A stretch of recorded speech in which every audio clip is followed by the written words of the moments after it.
আপনারা কি জানেন আল্লাহ তাআলা কেন মৌমাছিকে সৃষ্টি করেছেন? যদি না জেনে থাকেন তাহলে আজকের ভিডিওতে আপনাকে জানিয়ে দিব।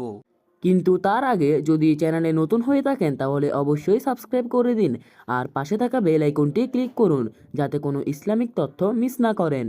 আচ্ছা, কখনো কি ভেবে দেখেছেন এত ছোট একটা পতঙ্গ কিন্তু তার কাজ কত বিস্ময়কর?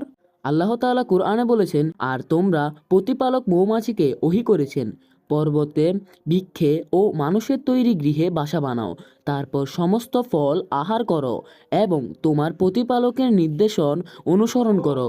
তাদের উদর থেকে বিভিন্ন রঙের পানীয় নির্গত হয় যাতে মানুষের জন্য রয়েছে রোগের প্রতিকার। নিশ্চয় এত চিন্তাশীলদের জন্য নির্দেশন রয়েছে।